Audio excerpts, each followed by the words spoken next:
Pauline Lipman, she's a professor of education policy studies at the University of Illinois, and she's also an education activist. And she'll share what's been going on here and the strategies that they've used to address Renaissance 2010 in the Chicago School Board. Thank you. Thank you very much for inviting me. I'm here mainly as a learner. Chicago can learn from you, so I'm really honored to be here. And I actually wasn't going to talk that much about Renaissance 2010, but I'm always ready to talk about Renaissance 2010 since it's the blueprint for education nationwide, and we can talk about that some more. What I wanted to do is, well, first of all, I want to welcome you to Chicago. And I want to say that Chicago is a dual city, like a lot of cities around this country. We're at sort of the south end of the loop, and as you look northward, you see all these huge skyscrapers that are corporate centers and financial centers for financial institutions. It's one of the places where global capitalism organizes itself. And so it's a city of a lot of very affluent people, rich neighborhoods, condominiums that cost $1 million, and a very, sort of hip, high-end lifestyle. It's also a city that's a working class city with a very large immigrant and poor working class, mainly people of color, who do the work that makes those corporations and those skyscrapers actually function globally. And so Chicago is, one of those cities that's the belly of the beast. So when we welcome you to Chicago, we welcome you to, especially, I think, the people who actually make the city work and the people who need to take back the city and take back our school system. So I want to start out by talking a little bit about militarization of schools in Chicago, and then my main focus is to try to put militarization of schools in a broader context. So I want to situate the militarization of schools in what an education professor, I guess, has called, Henry Giroux has called, the politics of disposability. The politics of privileging some lives over others in this country and internationally. And I think that's at the essence of what the militarization of schools is about. I'm going to talk about that a little more. And then I want to go on and talk about the implications of military schools and military recruitment of students in the present political economic context, at least the way I see it. So just briefly, Chicago, and probably a lot of you already know this, has the most militarized public school system in the United States in terms of the number of students involved and in total programs. So we have 5 public military high schools, 10 military academies inside high schools, 20 Cadet Corps military middle school programs. This is kids age 11 to 14 in a military environment. And by fall 2009, Chicago will become the first school district in the country to host military high schools from all 4 branches of the U.S. military. Over 10,000 students participate in JROTC. And Arnie Duncan, who's our Secretary of Education, while he was CEO of Chicago Public Schools, said that he thought that military schools were a great choice and a great option for students. But they're obviously only a great option for some students, because public military schools are reserved for low-income communities of color. And ideologically, they define African American, Latino, and other youth of color as needing a special form of boot camp discipline. These schools are not in affluent neighborhoods, they're not in suburbs, they're for Black and Latino working class kids who apparently need a certain kind of school. The military schools are structured around a leadership model, which is defined as a military command hierarchy embodied in the command system. So if you go to these schools, and there's some folks here who know more about this than I do, and they should correct me. But if you go to these schools, some kids are promoted to cadets, And then the newer students all have to follow their orders and their discipline. These schools also have military discipline in them and military activities. Now, the Department of Defense website claims that the goal of these schools is not recruitment. They claim it's not recruitment, and instead it's to teach citizenship. But what do they mean by citizenship? The general curriculum guides inside these schools include military history and military perspectives. For example, the curriculum of Rickover Naval Academy in Chicago includes sea power, military history, and mini boot camps. The schools are organized around military activities and the Military Code of Justice. Students in military schools wear military uniforms, salute, practice military drills, and have the option to attend summer survival training camps, not just in JROTC, but all day long. Although the Department of Defense maintains that they're not about recruitment, according to the department's website, quote, in 2005, about 42% of JROTC graduates enlisted, entered a military service academy, or entered a college-level ROTC program, end quote. So at Rickover, the Naval Academy, travel opportunities for cadets included the Army-Navy football game, a tour of Annapolis, West Point, and Norwich University, which is a military college, Norfolk, Virginia tour of naval vessels, and a naval base. Students at Carver Military School on Chicago's South Side take the Army entrance test in school during their junior year. So you all know that there's been an unprecedented expansion of JROTC nationally in the last 6 years, and that's why you're here. And so I'm not going to talk about the data around that because you know a lot more about that than I do. But the main point is I just want to reiterate what Arlene said before, that as you know, these programs target under-resourced schools where students face poverty and limited opportunities for the future. So we have a dynamic here where schools are under-resourced, they don't have the resources they need, students don't have the future opportunities that they should have. In this country, with the material resources we should have free K through 16 education for everyone. That should just be a given. But because we don't have that, I mean, we should, right? So, in fact, pre-K.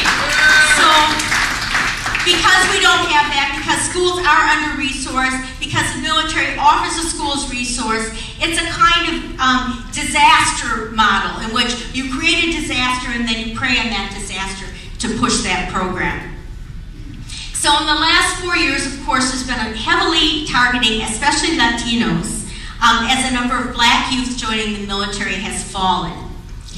And so we have the situation now in Chicago, like everywhere else around the country, where recruiters are stalking students in the hallways, etc., except to the extent that the organizing in Chicago, which folks here, including people at this table, can talk about, has been able to sort of push back against that.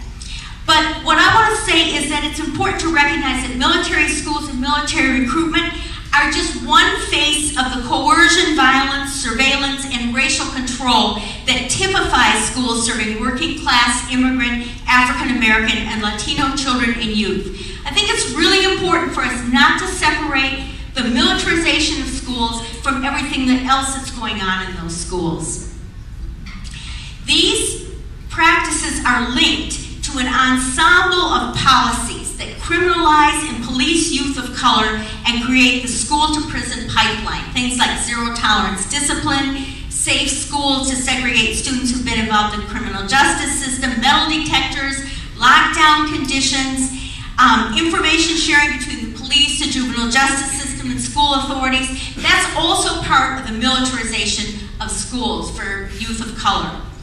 Military schools that select some students for their successful accommodation to a system of race and class discipline are the flip side of criminalization. So it's two sides of the same coin.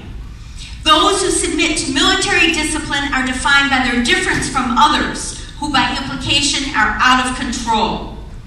And a military officer at one of the military schools told me, he said, well, our gang colors are green. Our gang is the Army. So in other words, all the kids outside the school are gangbangers, and our kids are the good kids, and our gang is the military. So it's two sides of the same coin.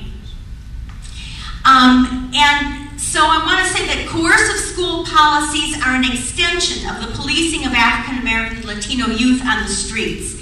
Chicago has more than 2,000 blue light surveillance cameras with direct hookups to police stations. So if you go out tonight, you walk around, especially if you walk into any Black or Latino immigrant neighborhood, or especially a gentrifying neighborhood, you will see these blue surveillance lights with these direct hookups to the police station. These kind of policies, like these surveillance lights, criminalize both the place and the people who live there. In some Chicago neighborhoods, the police issue what they call contact cards. So youth are walking down the street, the police stop you, and they get your name, and they fill out a contact card. You didn't do anything wrong. They fill out a contact card. They keep these contact cards, they collect them. Then later, if they bust you for something, they say, well, you've had 10 contacts with the police. So we have in place a whole system in operation here that's criminalizing youth in the communities. And I think people know about that, but Chicago's really in the forefront of that. Practices that target youth for control and containment or for the military are part of a larger political economy of disposability, reflected in the systemic violence of lack of decent housing and health care, high unemployment, school closings, and gentrification of urban communities of color, and in the immigration rates and staggering incarceration rates. So I'm saying that militarization, okay, I'm close, that militarization of schools is part of a whole politics of disposability of youth. These military programs and military recruitment are built on this larger political economy of disinvestment and disposability. They bring resources and promise careers, college funding, and signing bonuses for undocumented youth, a fast track to citizenship. They also provide opportunities to leadership, even though it's this military kind of leadership. So, in other words, they flip the script on disposability, and they say, these are the best youth, we want to bring them into the military, but only for recruitment to an institution that's based on the ultimate disposability. So, I want to end by just talking for like 2 minutes about the bigger context. We're in the middle of an economy that was built on credit, debt, and speculation, and that has unraveled. And we're facing the worst structural crisis of capitalism since the early 1980s, and according to an article in the Wall Street Journal this week, since the Great Depression. But globally, the disastrous results of 25 years of unregulated capitalism, which is what neoliberalism is, have already undermined the claims to legitimacy of the system. And the result is that what we've seen is a powerful dialectic is unfolding in Latin America, particularly, but around the world, in which people are resisting this global capitalist project. And so we see anti-capitalist governments being elected throughout Latin America, for example. And this then becomes a critical moment in which, on the one hand, there's a real opportunity because people are seeing through this system, but on the other hand, it's also a really dangerous moment. And that's where I think this militarization piece really comes in, because as the clothes are ripped off of capitalism, more and more we see the coercive face of capitalism. So Bush brought us a war in Iraq, but Obama continues the war in Iraq, and he's stepping up the war in Afghanistan. So it's a military solution to try to solve an economic crisis.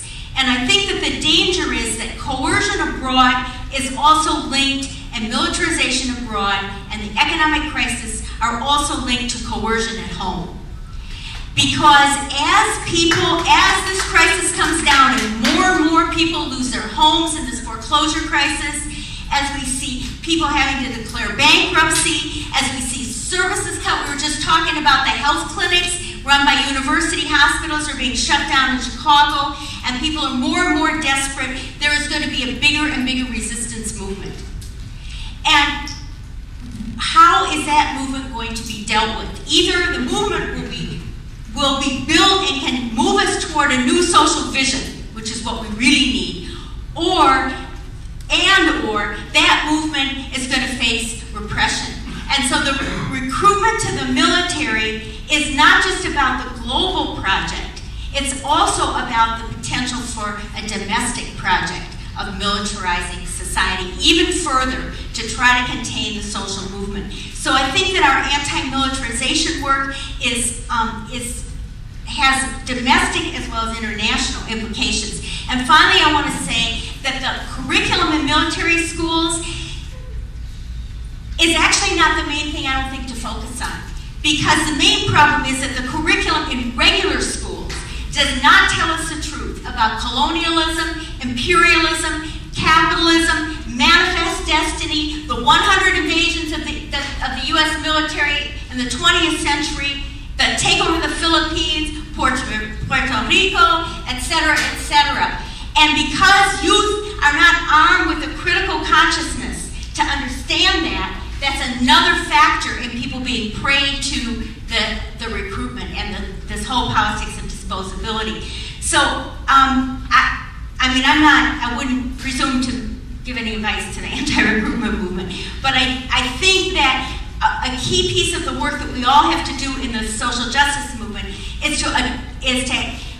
to do more political analysis, and especially with youth, and to understand the political context in which militarization is happening, so that we're more armed to resist it.